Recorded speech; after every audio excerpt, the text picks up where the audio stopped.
grab a personal flotation device on your way in tonight because we're going on a trip down the Manawatu River. Now you might not be able to tell from this picture, but this is one of the most polluted rivers in New Zealand. In 2018, I lived about a mile off the banks of the Manawatu, and after seeing some of the immaculate waterways that really define New Zealand internationally, like its lakes, fjords, beaches, and rivers, it's easy to see how the Manawatu would tarnish the nation's image. My name is Heather Winter, and in the past couple of months, through research, I've got to learn a little bit about how legislators are taking that condition seriously and how they're working to improve it. So tonight I want to talk to you about a bold freshwater restoration plan called the Action for Healthy Waterways, released in early September by the New Zealand government to clean up the Manawatu and other rivers like it. I want to start by talking about why the legislation is necessary, then we'll look at its main proposals and finish up with the change it's expected to bring about in the coming years. So let's begin. Before I get started, before I open the levy on statistics and wash away any interest you might have in the topic, let me start by saying New Zealand waterways aren't in awful condition. In fact, data published by Land, Air, Water Aotearoa, an online environmental database, on November 8th of 2018, showed that river quality in more cases was actually improving. But it's not quite that simple. We need to understand what quality means. A few of the factors it takes into consideration are nitrogen and phosphorus levels. It also includes water clarity and macroinvertebrate species diversity, so simply the presence of these guys in the water. So if we look at the data, we can see in terms of nitrogen and phosphorus levels, along with water clarity, more rivers are actually improving. But if we look at the macroinvertebrate species diversity, more rivers were worsening over a 10-year span of time.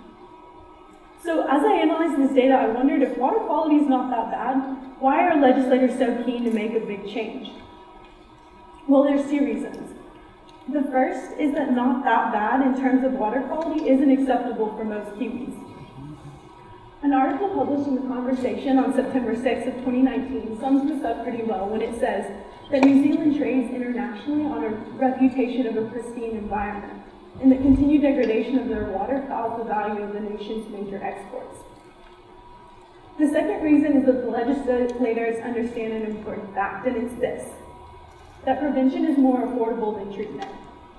If you've ever personally paid the dental bill after having a cavity filled, you can probably attest to this, maybe wishing you had spent a little bit extra on some fluoride toothpaste ahead of time. And the same holds true for maintaining water quality. All right, now let's dive into what the Action for Healthy Waterways is really going to do. So this 105-page document sets out to bring quite a bit of change, but today we're just going to talk about two areas: farming practices and habitat protection. So one of the goals of improving farming practices is to reduce the amount of nitrogen and phosphorus runoff that can cause things like harmful algal blooms. To do this, the plan is going to require that livestock be fenced out of waterways. It's also going to put caps on how much fertilizer can be spread on cropland. Another goal is to reduce the amount of erosion caused by grazing livestock. It's going to require that farmers keep animals off that land, off erosion-prone land, and plant trees there instead. In terms of threatened species habitat protection, this proposal is going to completely prohibit any further development of wetlands. It's also going to help with the creation of passageways for aquatic species that need access to the sea. So, for example, the long-fin eel, which is pictured here, spends most of its life in New Zealand's rivers before making a huge journey through the ocean to Tonga, where its only known breeding ground is located. So these are some pretty ambitious goals that we've looked at. How is this all going to unfold, and who's going to be impacted by it? In a press release published by Scoop on September 5th of 2019, the Minister for the Environment, David Parker, quotes that the goal of the plan is to achieve noticeable improvement in 5 years and completely restore waterways within a generation. So let's look at the timeline, the 30-year timeline he refers to. By 2020, the government hopes to have the plan fully approved. In 5 years' time, by 2025, each of New Zealand's 16 regional councils will have written and implemented their own freshwater management plans. These are expected to be completely effective in restoring water quality in 30 years' time, so by the year 2050. Now, while it's expected to bring about some much-needed change, farmers and the dairy industry in particular are nervous that they're going to be the ones who bear the cost. So the plan includes this estimation. This number here in red is the estimated cost for an average-sized dairy farm in New Zealand to implement the required changes. However, it is stretched out over a 10-year time period. Minister Parker addresses these concerns in the same Scoop article mentioned earlier, when he says that the plan includes $299 million to help farmers with that transition.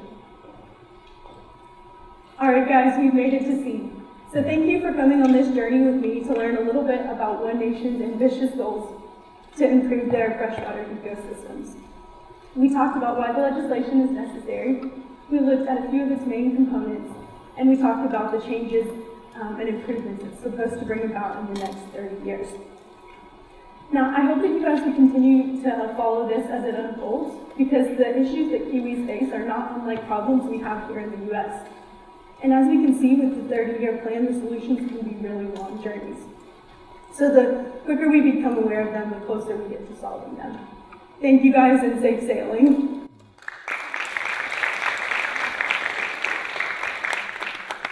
All right, I'd like to take any questions the judges have. Is the problem more pronounced on the North Island or the South Island? It's more pronounced on the North Island. There's about 80% of the population is located up there. However, there is a region on the South Island called the Canterbury region, which is a really big dairy region. And so on the South Island, that region feels the largest effects from the farming, from the runoff of agricultural practices. There's been a lot of debate in New Zealand over the course of the last dozen years or so about the Maori people and reclaiming some of the land that the Maori peoples previously owned. How is this plan impacting the Maori people? So the government is really careful right now. They want to make sure that the plan incorporates the Maori needs. So there's a thing called the Treaty of Waitangi that took a lot of land. The English settlers took a lot of land from the native people.